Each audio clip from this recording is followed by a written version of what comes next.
Today, we are cracking open one of the biggest and weirdest mysteries in modern AI.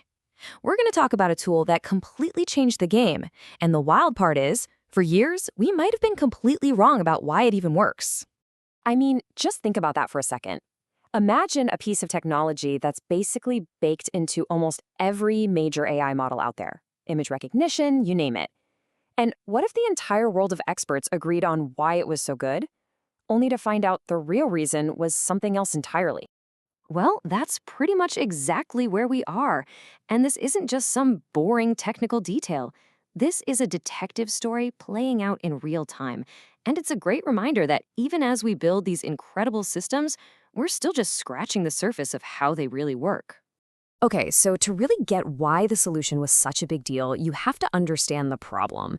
And trust me, before 2015, trying to train a really deep neural network was an absolute nightmare. The best way to picture it is that game of telephone you probably played as a kid.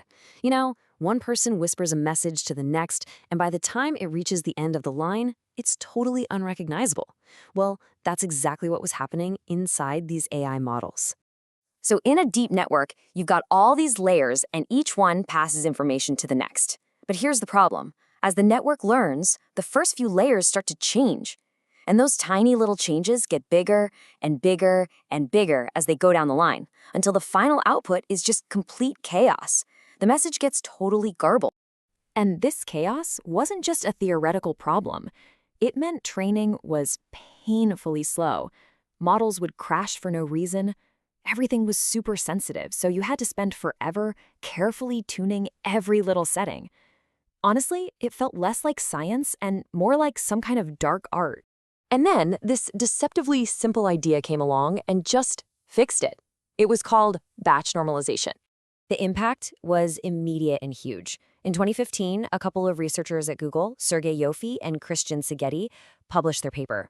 Almost overnight, batch normalization, or just batch norm for short, became a must-have ingredient. It unlocked our ability to train deeper, more powerful networks and to do it way faster and more reliably than ever before. So how does it work? Well, the crazy part is how simple it is. In between the layers of the network, batch norm just grabs a small group of data, a batch. It looks at the average value and how spread out the data is, and then it just standardizes it, resets it so the average is 0. But here's the key. It adds 2 little dials, gamma and beta, that the network can learn to turn itself, so it can fine-tune the data to the perfect range. It's basically like hitting a tiny reset button between each and every layer. And this little reset button worked like magic. For a long time, we had a very clear, very logical story for why it worked. This was the official explanation. So, why did everyone think this simple little trick was such a game changer? The original theory was all about fixing something called internal covariate shift. That's really just a super fancy name for the telephone game problem we talked about. Each layer is trying to learn from the layer before it, but that layer keeps changing, so it's like trying to hit a moving target. The idea was that batch norm was holding the target still, making it way easier for each layer to learn its job. And hey, you don't have to take my word for it. It was literally right there in the title of the original paper, Accelerating Deep Network Training by Reducing Internal Covariant Shift. It made perfect sense. Case closed, right? So yeah, for years, that was that. The community had its answer, the models were working great, and the mystery of batch norm's success was solved. Or so we thought. Because then came the plot twist. In 2018, a group of researchers at MIT decided to really put this official story to the test, and what they found threw a huge wrench in the works. Their experiment was really clever. They basically said, okay, if batch norm works by stopping the target from moving, then if we make the target move around even more, the network should get worse, right? So that's what they did. They took a network with batch norm and intentionally injected a ton of random noise and shift. And the result was mind-blowing. The network performed just as well, which kind of suggests that fixing the moving target problem wasn't the real secret sauce after all. So this gives us 2 very different stories. The old story was about holding a target still. The new evidence points to something way cooler. The new theory is that batch norm works by smoothing the optimization landscape. Okay, what does that mean? Well, imagine training an AI is like trying to hike to the lowest valley in a massive mountain range. Without batch norm, that landscape is super jagged, full of cliffs and steep peaks, and it's almost impossible to find the bottom. What batch norm does is it fundamentally reshapes the terrain itself. It turns those jagged cliffs into smooth, rolling hills, making the walk to the bottom, the best solution, way, way easier. So the big takeaway is this. Batch norm isn't just cleaning up the data.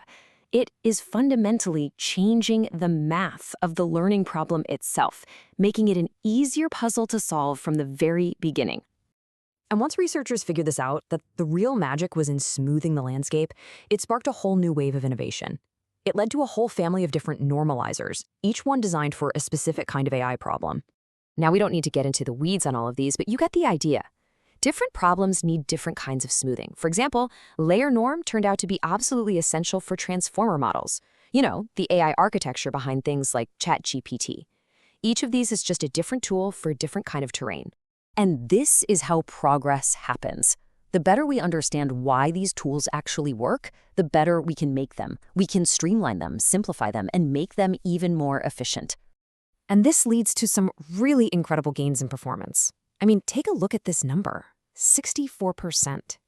That's how much faster some of these newer methods like RMS norm can be. It's a simplified version that basically realized that maybe resetting the average wasn't as important as just rescaling the spread. By stripping the process down to its most essential landscape smoothing part, it can make models train dramatically faster. And in the world of AI, that is a huge deal. But, and this is my favorite part, here's the final twist. Even with all this new evidence and all these new tools, the story still isn't completely finished. Experts are still debating the finer points of why batch norm works so well. The smoothing theory is the leading idea, for sure, but the science is still very much alive. And that really leaves us with a fascinating question to chew on. This whole journey, from a frustrating problem to a mysterious solution to a much deeper scientific understanding, this is what drives all of AI forward. Every time we make training a little bit faster, a little bit more stable, we make it easier for the next big breakthrough to happen. It really makes you wonder, right? What ideas seem completely impossible today, but will be totally normal tomorrow? All because we kept digging into mysteries just like this one.